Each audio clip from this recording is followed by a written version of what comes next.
take us through some housekeeping rules.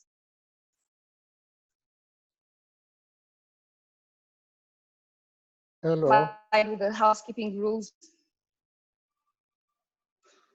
All right, so if you have a question, you please use your chat function in Zoom.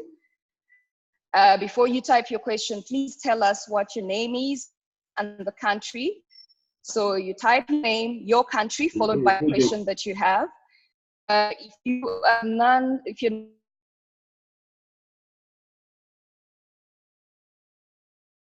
and then last but definitely not least, this session that members who are not also have an opportunity to later, and we'll also email you this after.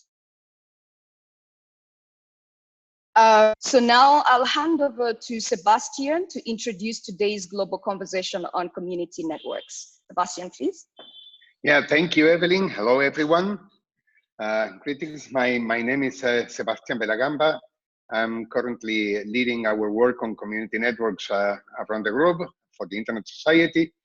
And I would like to give you a brief introduction of our work and the importance of the community networks.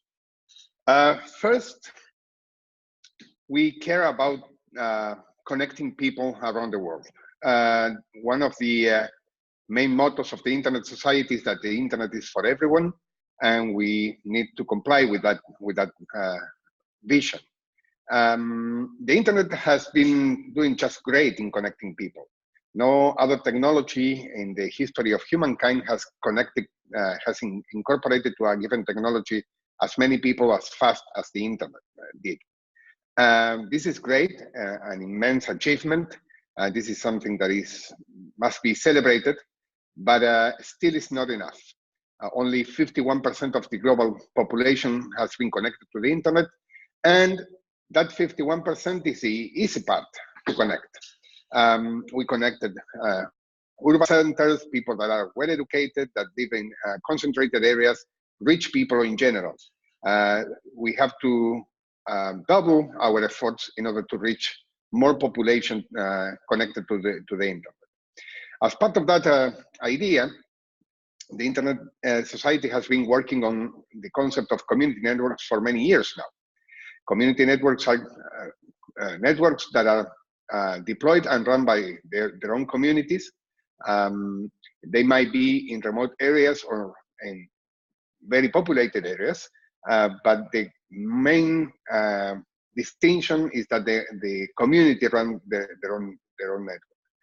That guarantees to some extent the feasibility of the project, because there is a sense of ownership by their own community as they deployed it and they run it, that guarantees long-term success of the deployment of these community networks.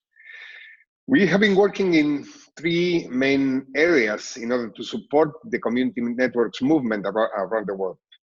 First, we have supported many deployment of community networks in many places in all continents. A good example of community networks that are already working are going to follow with our three panelists that comes from three different areas where we work together. One from Latin America, one from Africa, and one from Eastern Europe. The second important point that we work with is the support of communities of practice. Since many of these community networks are deployed in remote areas, these people tend to be isolated as well. I mean, the people that run the community network. So we work together with our own community in order to support the interaction and the sharing of best practices and ways to improve and manage the deployment and running of community networks. A good example of that is the summits, the regional summits that have been running in many regions for the last years. So when the community comes together in order to share experiences and good practices, the possibility of community networks being successfully deployed increases. A third point that is relevant to us, a third pillar of our work, has to deal with creating an enabling environment for community networks to thrive. And that is mostly related to work with the public policy fellows, with the policymakers, in order to create the regulatory conditions for community networks to be deployed. There are two important points that we have been working together with the community networks community in past years. One has to do with the licensing. So we want the community networks to have the opportunity to be run legally using a license in order to do so when it's required. And that has been successful in many countries. We have many examples of success in that field. A second one has to do with the spectrum, the microwaves, the ability to use the microwaves in order to deploy a community network. And that's also a critical point of success for community networks to be deployed. So in general, our work has to do with working locally in order to get a global success, adding all the efforts that are distributed around the world into a single movement that can support the deployment and operation of community networks, and in working with the different communities that are part of the community networks movement. I think we have reached several successes in these years, and many other things are coming, many things to celebrate. So I invite you to join our celebration of success of community networks, because it's been very important in previous years, and it's going to be even more in the future. So with that, I will handle the floor to my colleague, Jane Coffin, who will act as moderator for the rest of this session. Thank you very much.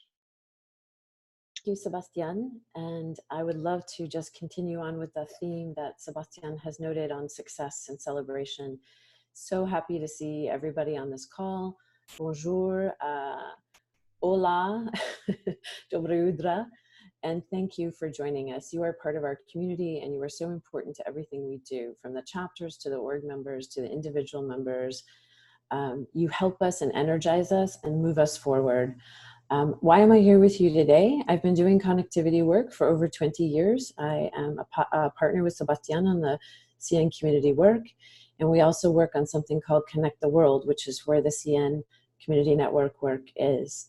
We have a wonderful group of people up today to speak with you. I'm not going to speak much longer so that we can get to them right away. The first person up is Soledad Luca de Tena. Sol works with a community network in the Eastern Cape of South Africa. That network's name is Zenzeleni. She's going to speak with you for about 5 minutes, and then we're going to do a little Q&A. And we'll do this for all three participants. So it's Sol, and then after Sol, we've got Nicolas Ashanis from Ultramundi, and after Nico will be Ucha. So the run of show for this will be 5 minutes of Sol speaking to you, and then 3 minutes of me coming back to talk to all of you and do Q&A with Sol. So what we would like you to do to help us is to stay on mute, and your mute button is in the lower left-hand corner of the screen. This keeps us moving through, and if you could use the chat at the bottom of your screen, if you run your cursor over the bottom, up will come the chat, and you can help put questions there. Part of the team of ISOC staff will be looking at the chat to make sure we get some of your questions.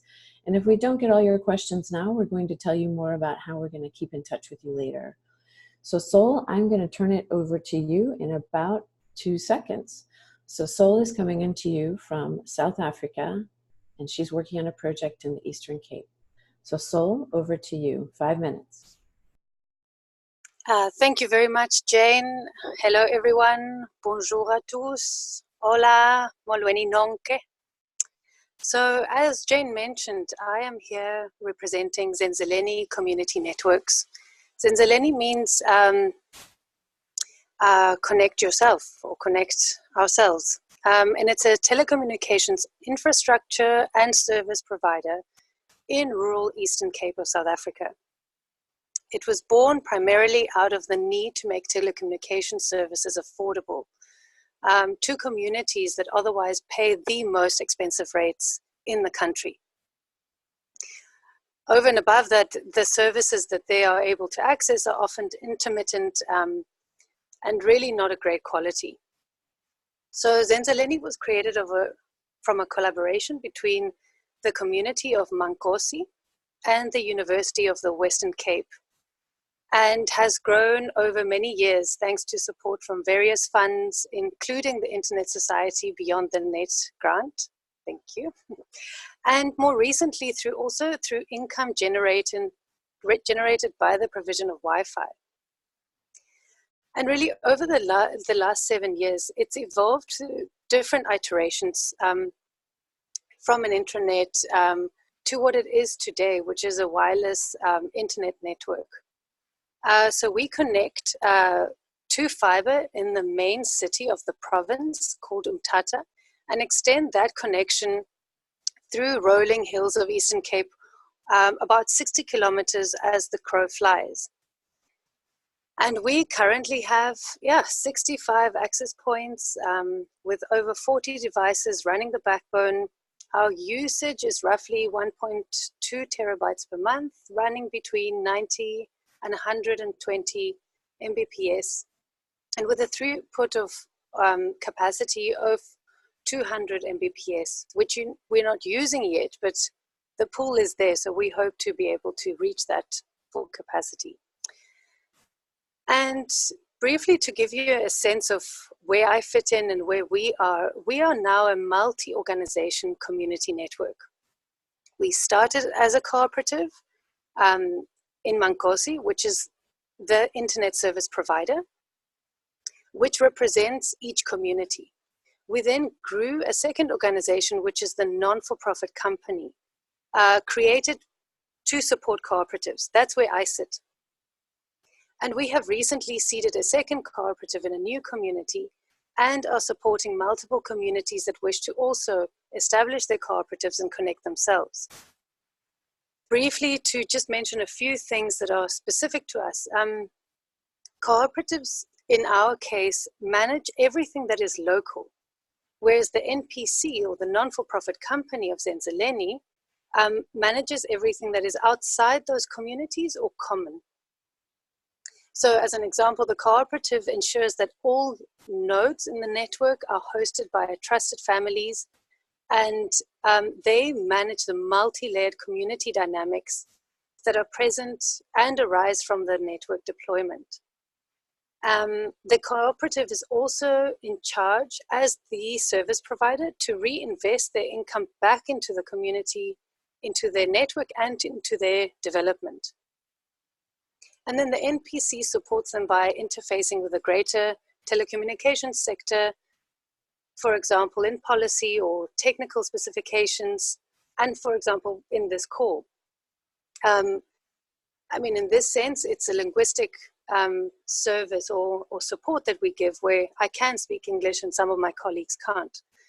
The other role of the NPC is to support communities to share their knowledge and then new communities to be seeded and connect to that backbone. And I guess I'll end with just a little bit of context of Zenzaleni. We are working in communities that are incredibly rich in local knowledge, and that have also been historically barred from owning businesses and assets, and where there's almost no other income, and where basic infrastructure is limited. And with that, skills to run and operate a network are scarce. Just to give an example, in one of the villages, the internet came before running water or electricity. So it's that level of low infrastructure. So Zenzaleni deliberately works to shift this historical dynamic to a more just system. That is why a lot of our work is about learning how communities can use the telecommunications network in a way that's meaningful to their context and lives, which is very different to urban contexts, and how we can build capacity from the ground up with communities' values, but also where they can meet to operate and run a really high efficiency, good quality network. And that is the part, both of these parts of seeding and ongoing support is what the non-for-profit company does. And that is also why our network is focused also on generating income, not, I mean, it's affordable service, but also generating income, because that's a key need of the context. Jane, I think that's it from me as an overall presentation. I'm happy to answer any questions. Brilliant. Thank you so much, Sol. And we're just so happy to have you here with us and to learn more about Zenzeleni in the community. One question that we have for you is, you use something called the commons approach. Can you give us a little bit, about two minutes, on what that means? And then we'll be moving over to the next speaker, and we'll be cataloging some of the questions that are coming in so that we can continue the conversation another time. But thank you so much. And could you help us understand the commons? Yes, thanks, Jane. So the commons approach is an approach that looks essentially at what is common, and can we, by aggregating that commonality, lower the cost. So specifically the network, whatever common aspects, whatever. We lost you a little bit there, Sol. Yeah. Okay, can you You're hear back. me? You're back. Yeah. Okay. Okay, I'll start again. I don't know where you lost me, but basically whatever part of the network is common, which can be infrastructure or it can be services like fiber and maintenance services.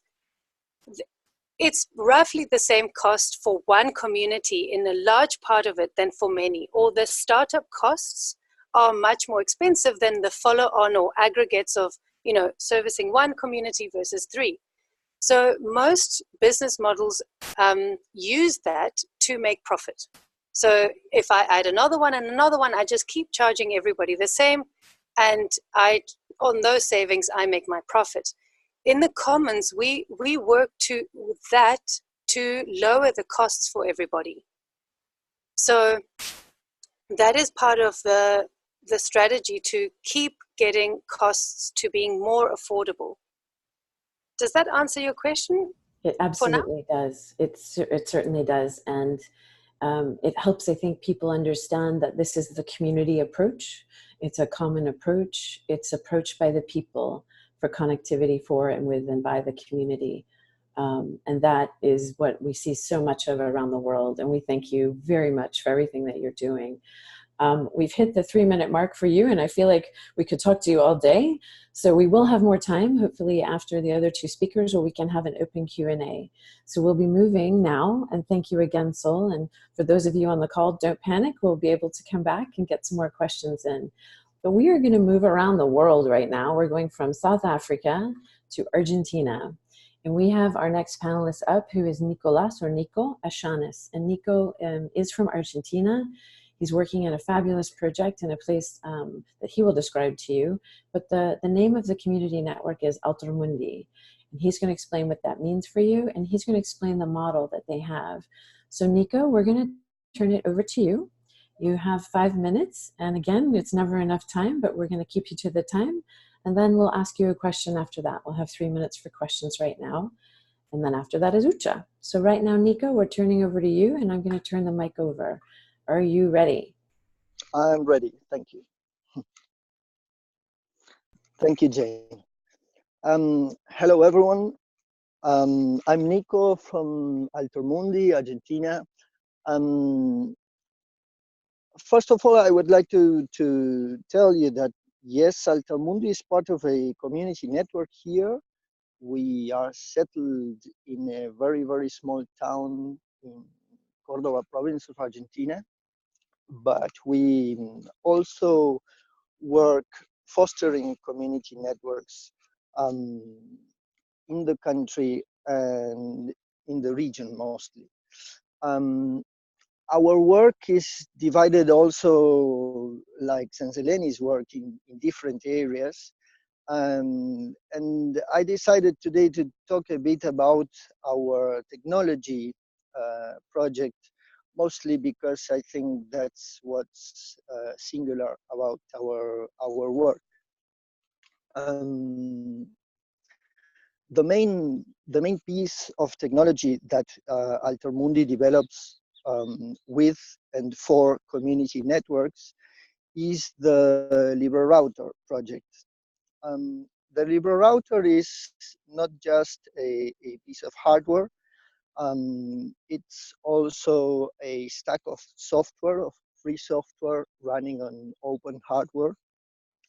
And the objective of this project is to be able to have a technology that we communities can control over time, and we can appropriate and share and grow.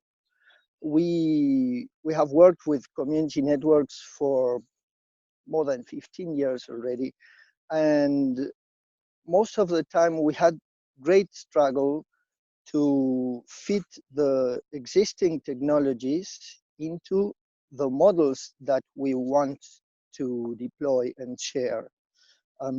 Standard technologies are not usually targeted at community networks. The community networks is not a market segment for hardware providers. So we usually end up adapting other solutions to what we need to do. In our case, Altermundi has a model of mesh networking that that traditionally has used the OpenWRT software, free software around the world, but this software is not always available for any hardware that you can get in your region. And it has been getting more difficult every year, mostly because of FCC regulations that have imposed limits on manufacturers that have ended up closing the possibility to change the software that runs on the hardware that you can buy on your store. So this LibreRouter project, which we have been running for almost 3 years already, and has been funded by LACNIC and also by ISOC and by APC. It's now getting to a maturing stage. We are building the first 500 units, which are already being deployed. The first units are already being deployed in Latin America. And this have been adopted mostly by the people in the summits, in the community network summits that Sebastian was talking about earlier. We believe that this project is central to the objective of being able to deploy not maybe 10 or 20 networks in every country, but hundreds. We believe that that's the problem we need to tackle in the future. How are we going to grow community networks, not by making each community network bigger, but by changing an order of magnitude, how many community networks are we deploying around our countries. So I think that's more or less my 5 minutes, Jane, and we can talk a bit more later. Yes, Nico, actually, we're going to ask you one question right now. Where did you come up with the idea for the network? Many people often ask, who thought of it? Where did it come from? We have 3 minutes for that. And so if you could tell people sort of the human side of it, how human people like you have come about to create a network that has incredible technical capacity due to the fact that many of you are technologists. But why did you start the network? In our case, the specific case of the Quintana Libre network, which is where I'm talking to you from, right now. When we came to live here in this small village, there was almost no connectivity services. For example, to send an SMS, we needed to throw our phones in the air repeatedly until we could get some signal to get the SMS out. So that was the connectivity level we had in this region. And this was not just our village, which is less than 1,000 people, but also in every village around us. And because we had experience with community networks from the past, we decided to build a model that was specifically designed for this scenario. And well, that was it. And Nico, one more quick question because we have time. How are you backcalling out to broader content, to quote the other internet networks? It's very similar to what Sol shared. We have a 50-kilometer wireless link from the tallest peak here in our region to the university, to the Cordoba National University. And that's our backbone. And from that mountain peak, we have wireless links to 7 different villages, and another long shot about 45 kilometers to another region in the province. And so we transport about 100 megabit per second on that links, and the bandwidth that we use is provided by the state university through an agreement that we have that community networks can reuse the bandwidth that is already bought by the university, but it's there sitting.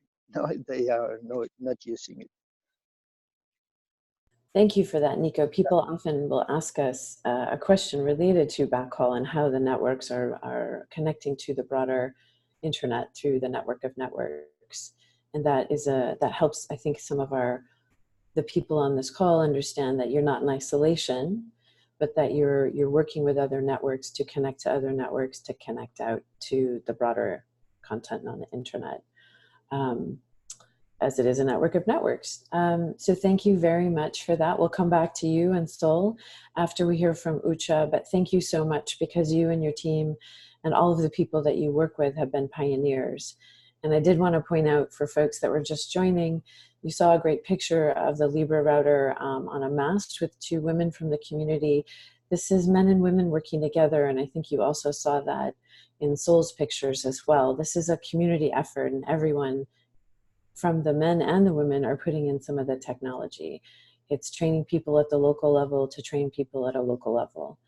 We're going to move over. We're going to jump across the world again, and this is a big jump from Argentina to the Republic of Georgia.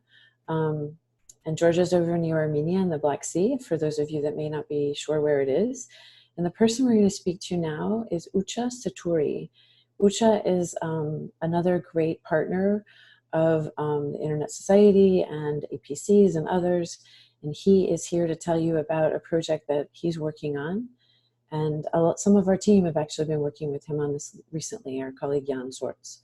So Ucha, we're going to turn over to you, and we'd love to hear more from you, 5 minutes, and then I'll ask you a couple of questions, and then we're going to jump over to all of you. So Ucha, you are up.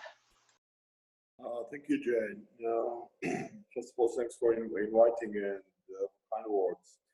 I want to highlight a few directions from Georgian perspective. Actually, this new project is a replica of Kusheti project, and we took the model, business model, local society members, organization, etc. So to imagine it's like a copy paste of of Tusheti project, but the scale is huge. So in Tusheti, we just 5 last masts in the 5 location. Here we have up to 40 location the sites. 14 gorges, the huge society. They have up to 500 families, 120 kids, 5 schools. So honestly, it's a really huge area for covering.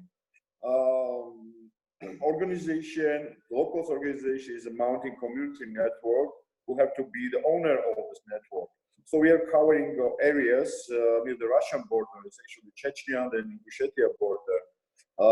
So it's big highlands, more than 3,000 meters from the sea level. So we have to have also there for silver surfers voice over IP as an additional device of the internet. And right now we are almost done and finished about 85–90% of the project. So for the next year we have to finish everything. I want to highlight more important points of our project. First of all, in Tusheti we had the Internet Society. Right now we have more than 10 vendors, donors, and kind supporters. So first of all, Internet Society, Ministry of Economy and Development, after Tusheti project, they were too excited and gave money for hardware and etc. We also have here local government guys, tech embassy, well in Georgia, local vendors, local private companies. They are happy to be part of this project. It's like a temptation. We create a demand, and in the beginning, everyone was asking and was very happy to be part of this very interesting, very important, and how to say, something socially very important project. I also want to talk to say a few words about biggest challenges there. First of all, geography, because it's a high mountain area, a lot of narrow gorges. So I said about 80% of the locations are up to 3,000 meters from the sea level. So geography is the biggest challenge for us. Another biggest challenge is Mother Nature. So because of the heavy snow, because of the passes and the high mountains, for 7–6 months, these areas are closed because of the heavy snow. This is 2 biggest challenges for us. I want to say a few words about also about the kids. We have more than 6 schools. We have kindergartens. So we have population, new generation with internet connection. So right now we have about more than 120 users, and we have to have from the next year about 300 families online. I think that's it. So I'm ready for questions, and thank you again for inviting me, for helping us, Internet Society, for encouraging us and giving, how to say, for pushing us forward. Thank you again. Well, Ucha, thank you so much. I know you help run the Internet Service Provider Association in Georgia. You know everyone in the country, and you've done amazing work creating that champion, the spirit. So thank you for that. And I know from what you're saying, this is, and from the conversations I've had with you in the past, this is a huge community effort. You've mentioned the people in the mountains, the donors, the Czech embassy, some of the support we've given you, and the government as well. Can you speak to the issue very briefly? We have about 3 minutes for this, is how you worked with the government to create the allowance. Sebastian had mentioned earlier that some countries might require a license. And in Georgia, I think you were just given an authorization and the ability to go ahead. But can you tell us how that worked? Yeah, actually we don't need licensing. So you just need online authorization. After that, you have the right to operate. So everyone, is it private, NGO or whatever, but they are doing some connections. They just they just need online authorization, so general authorization.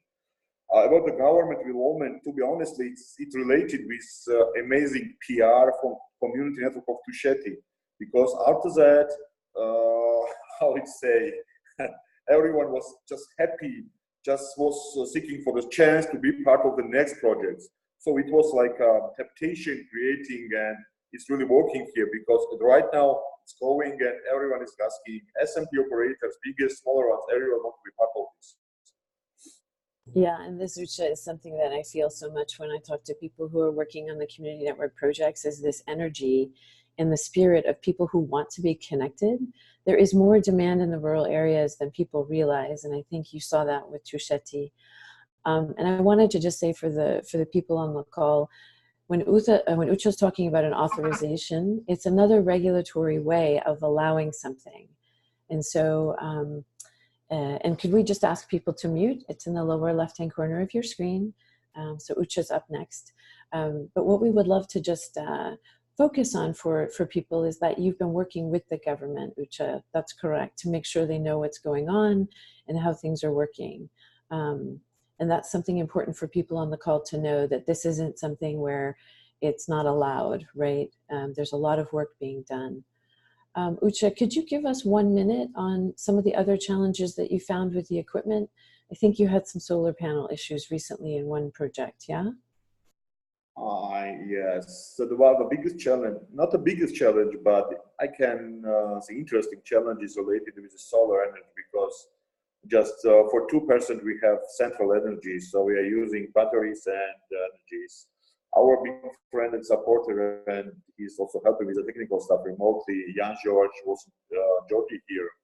So we did some parallel connection of the solar panels on the mountains, but because of the challenges of the, after the minus degrees, batteries started to go down. I mean, we are using 24 volts, so it was about 2120. And after suggestion, we change and we make some mixed connection. I mean, parallel and double of the solar panels. So out of that, we are okay. Yeah, this is our highest site, which is passing the 3,000 meters of the Caucasian dividing mountains of the areas. So yes, right now we are good. We have some about 5-6 minus degrees plus solar energy, and the energy supply is working properly without any issues, without any questions. Thank you, Ucha. It's really important for people to know that there are solutions for energy related issues, and there are a variety of different technologies that can be used. So thank you for that. We now have 25 minutes or so for questions and answers, and more questions and answers for everyone. So I think what we're going to do is, we've seen some of them in the chat, and the team here at ISOC is making sure that we are focused on the questions. So let me come back to everybody and see what we can come up with here. There is a question from, I'm going to mispronounce this name, so my apologies to Chipuzar Njoku. Chipuzar, you have a question that you're currently working on a wireless local area network related issue. And this is a specific technical issue. And you're asking about local media content. Perhaps what we could do is make sure that we set you up with some of our colleagues that are working on projects in Sub-Saharan Africa, and specifically Seoul and others. And we can work with you on something called the Connect platform, because we'd like to continue the conversation after this call. So this is a very specific question that I think we'd want to make sure you get some specific answers to. Unless, Sol, if you've seen the question in the chat and you want to answer that, we could take this offline and come back to that question. Sorry, Jen, if you can just repeat the question. Yes, it's a question about they're connecting back out to other networks, and on the network, when they call a server, a local media content is made accessible to a wider audience, but they want to be able to intersect with work relating to community networks. You know what, I think this one we're going to have to come back to, because it's a specific question, I think, related to backhaul. So we'll come back to that. I'd like to actually flip over to you, Saul, on funding. So how did the community get started? You had an idea, you knew you wanted a network, but where did the initial funding come from? You had mentioned some of the donors that you had worked with. And then how did you transition to going from that sort of grant model to another sustainable model? Because a lot of people have questions about how to get started on the funding side. Thanks, Jane. That's a it's a complex question. I mean, I think that absolutely it's a collaborative effort. I mean, in our case, it came from different places. It was started by a collaboration between a postdoc student at the University of the Western Cape, Carlos Rey Moreno, who I'm sure many of you know, and our colleague Jay, or Masibulele Siya. And so the postdoc did cover some of the initial costs, but really the amount of energy and time that people put in volunteer work, and we're still transitioning through that, I mean, it's significant. In terms of funding, I think the biggest guidance that I can give is opportunity and networking. It really is. Carlos and Jay did an amazing work of connecting with the national and international community. We were also awarded we came second in the Equal Rating Mozilla award, and that was also a cash award. And that was all put into the network. As I said, beyond the net, we have also accessed some APC, or Association for Progressive Communication funding, and some of the national funding here through the Department of Science and Innovation. Now, all that requires a lot of skills in grant writing and administrating, which I know, Jane, you're very familiar with, but really that is where you do need that skill. You need to know that it's very demanding, some funders less than others, on how you meet what they're offering, what their strategic lines are, and what you can offer. So being flexible, using opportunities, and then a core aspect of our commercial model and how we make it viable is that we also, after knocking on every single door of current operators of both public and private, and having to do it ourselves, there was a smaller, large but not one of the top large ones, ISP, or Internet Service Provider, that was like-minded and has extended their internet cost or their fiber cost at cost. That is massive, and that is thanks to the networks that we've built. It's thanks to relationships, and those relationships are grounded, I suppose, by proving that you can be trusted, and that is also juggling a million balls. So different kinds of funders, using opportunities, a lot of personal investment from a lot of people. Thank you very much, Sol. And for those on the call, we often will say with our partners that this is about creating those human trust networks. Technical networks are not built without people. It's people to people working on many of these projects. And we often hear that it's 75 to 80% on the human side, and then the technical side, of course, is incredibly important. But that, once you get the right people and the right experts working with you, often isn't as hard as sometimes the human side and working with government and finding that trust. I think that I've seen this as some of the biggest barriers in some of the networks, is finding the right people to talk to. And for those on the call that are interested in setting up community networks, that's why we're bringing you these amazing people today who are working really hard with communities, and the communities working harder to connect out. because they're some of the best people we know who are doing this work. And they are also connecting across the globe and teaching each other.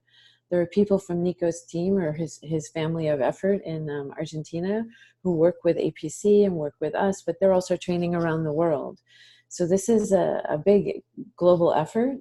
And if you're not familiar with it, we're happy to make you more familiar. We've been putting some different links in the chat to different resources, and we can help you with more of that later and any of the participants here. I'm going to turn over to Nico next on the technology, and we're going to get to Spectrum in a minute. Don, I saw Don Means had a question. I'm going to turn to Ucha on that question after Nico. But Nico, with the Libra router, you had mentioned some difficulties with different authorities when it came to using the technology that you developed. Can you give us a bit more information about what that meant and why you had to build out the Libra router? Yeah, in 2014, the FCC redacted a resolution that it was meant for manufacturers to close the possibility of users changing frequencies in wireless devices to those that are not allowed in the United States. But considering the fact that the United States is the biggest market for more or less every manufacturer, this ended up being a global resolution, even though it's not. And the problem is that the easiest way to close up this possibility is to make it impossible or as difficult as possible for the users to change the software that is running inside the routers. So this created a very high technical barrier for communities to use off-the-shelf routers, because it's usually difficult to do this firmware upgrade, this firmware change in a regular router. Now, when all of these difficulties appeared, it became almost impossible for regular people to do it. So that's one of the reasons that we said, okay, enough is enough. You know, we need to address the problem from the root. And Nico, I also know that, and you've done this on the technical side, but you've also been really important in working with Sebastian and other colleagues from Latin America to work with local governments on changing some of the ways that they look at allowing community networks to be and to be authorized. And can you tell us a little bit, a couple of minutes, on the work that you did with the Argentine government to make sure there were some changes and so that there could be more progress across the country and in the region? Because I think you were instrumental to talking to the government. Yeah, sure. We had a success after many years of talking with the previous administration and the current administration in getting recognition for community networks, so that we can now operate under the same legal conditions as a commercial operator. And that was important for many reasons. But the main reason for us was that Argentina has implemented a program related to universal service funds, which is targeted at officially recognized providers. So if community networks were not officially recognized, they could not apply for these funds. And so now, for the more or less last year, we have been working on modifying this program to allow non-profit projects to apply, because even though we already have license and legal recognition, the programs are designed for profit projects. So they ask a bunch of questions about things that do not apply to a community network, and it makes it very cumbersome, difficult, and sometimes impossible to answer to all of these questions. So we sent a full document which is a study on what are all the barriers in this process, and we are now pushing for that to become adopted by the government. Thank you, Nico, and thank you for what I know you and the others are doing there to help create change. And I think for everybody on the call that's really energized or thinking about a community network or wants to know more, is that you're talking to people who have championed change. The old models are not working like they used to. They're not connecting people. As Sebastian said at the beginning, they're about 51% of the planet, 49% to 51% is still not connected. So these new ways of working, whether it's through a community like the one that Nico's working in, or the one, the high mountain villages that Ucha's working in, or Sol in the Eastern Cape, the terrain, the philosophy, the way networks were developed had a certain CapEx, OpEx, and a certain way of operating and funding mechanisms and rules. What we're seeing is the need to change the rules to allow for different networks, community networks, small operators to exist, whether it's licensing or spectrum or universal service funds. And as Nico mentioned, governments around the world are starting to think about ways to allow for these complementary solutions, to look at ways to allow spectrum use, to look at ways to allow to authorize and license, and to change their funding mechanisms. The Alliance for an Affordable Internet, the A4AI, just put out a report, and their reports are talking about the importance of local connectivity and connecting the unconnected, finding ways to fund those networks. And they mention community networks in their report. We're also seeing the World Bank mention the community networks as well. The African Union is taking a look at this, the Organization of American States. Around the world, our colleagues in Asia just had a meeting with UN SCAP where they promoted this as well, and we're seeing change. So this is amazing work that's being done, and it's important, and we need your help when we're working around the world to help promote this new concept of working and allowing different networks in to provide that connectivity. Connectivity equals socioeconomic development. That's no longer up for debate. And Ucha, I'm going to turn over to you last for a final question, because I know that you working with the government of Georgia, part of the focus from the government has been the importance of economic change and development.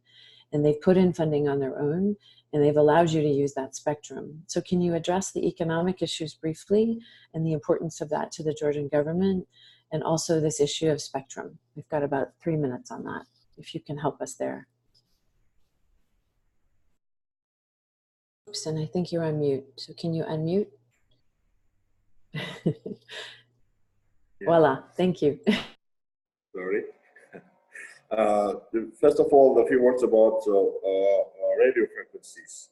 So we are using 2.4 and 5 for free, and right now we are also working, and we are using unofficially, but to push the new regulation in our legislation of additional frequencies for free usage. So it's also related with the authorization, so you don't need to make some asking and whatever, it's just free.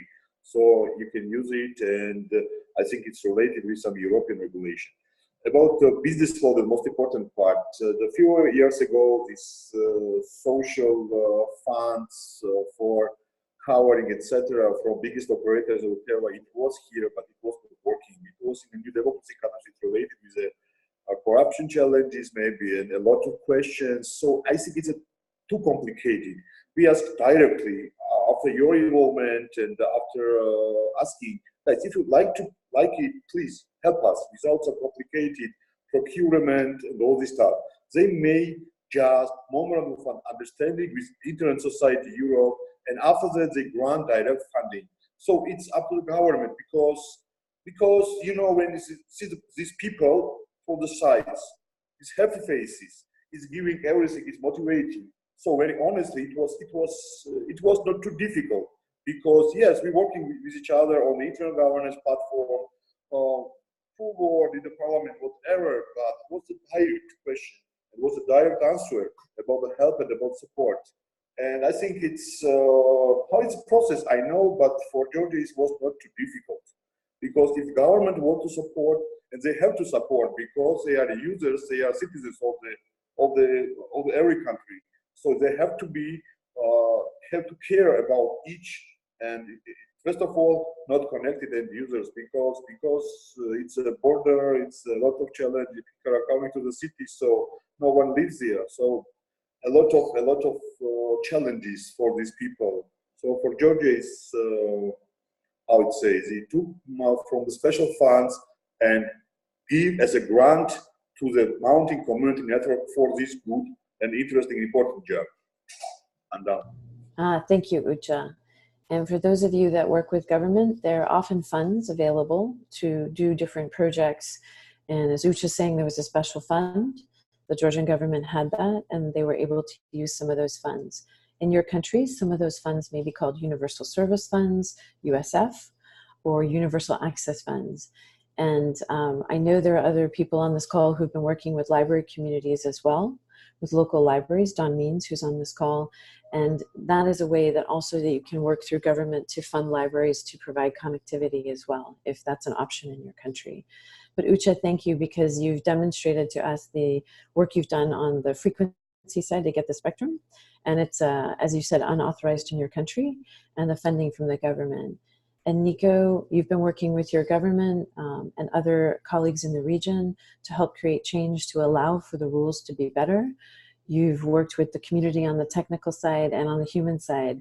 And for those of you that are not familiar with the Ultramundi training videos, there's some great videos on how to put the networks up.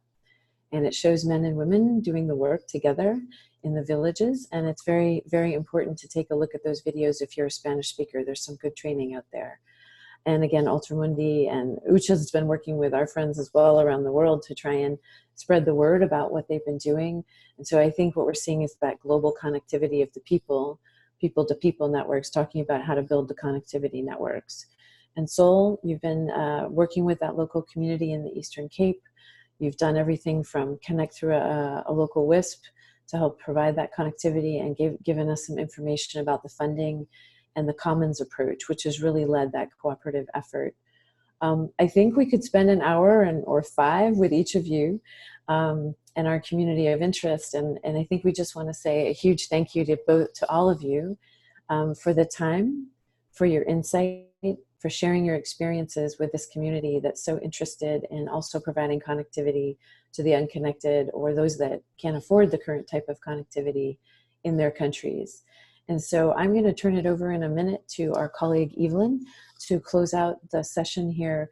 But what I do want to promote for those of you that are interested, there are 3 community network summits coming up in partnership with our colleagues from APC and other countries, and with our Internet Society chapters as well. There's a summit next week in Dodoma with the Tanzania chapter, also funded through the BNet grant process as well. Our colleague Michuki Mwangi and Dawit Bekele are helping lead there with Carlos Ray Moreno. Sol, a project out of Kenya called Tunapanda. So there's a great program committee putting together the 4th African Community Network Summit. There's information on our website and APCs if you're interested, but that's 28 October through 1 November. And from 11 to 15 November, there is an Indigenous North American Connectivity Summit. That's in Hawaii, in a very rural, remote Indigenous community, where they're going to be working on a community network, an actual network stand-up, backhauling out through a submarine cable because it's an island nation. We also have a community network summit in Tbilisi, where Ucha is from, and thanks to Ucha for hosting us there. That is 11 through 15 November. 11, 12, and 13 November are more technical, and 14, 15 November are with the government, with the European Commission, and with other funders to spread the word about community networks. Check out our website for information about that. And I just want to say thank you again to everybody that came to this call today. We appreciate your time. We thank you for being part of the community. And again, to our speakers, thank you very much. And to Sebastian for kicking us off. And Evelyn, we are going to turn back to you to close us out. So thank you, everybody. Thank you, Jane. So this is April Franzek. I'm the communications manager at the Internet Society, and I'm going to close us out because Evelyn's having some connection issues. So again, I want to say thank you and share that there were more than 200 participants in this call. So thank you again. As Jane said, you can get involved by joining a Community Network special interest group. You can attend one of the local Community Network summits. You can also follow the brand new ISOC_community on Twitter. And this is a place on Twitter that is just for you. We're going to send a follow-up email with information about how you can do all of these things, although this is also available on our website. We're also going to send a recording of this as well as a follow-up survey and resources that were shared during this ICOM. So the next ICOM is in December. We hope you can join, and thank you again for joining us. Have a great day, everyone. Thank you, everyone.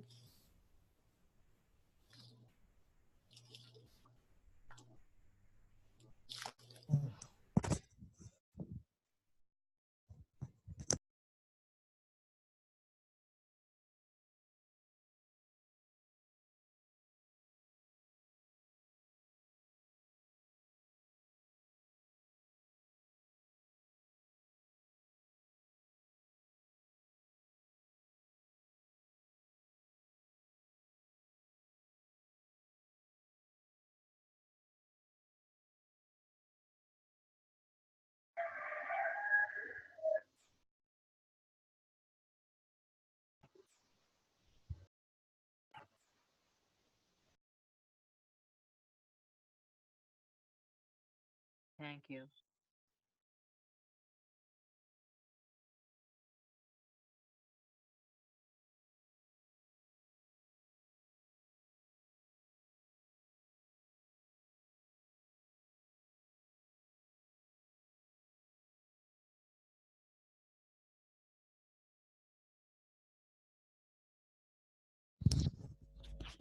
Thank you. Oh.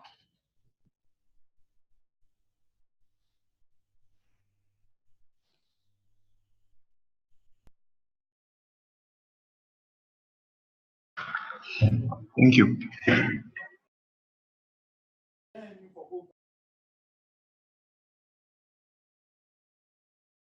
Very nice time. Thank you very much.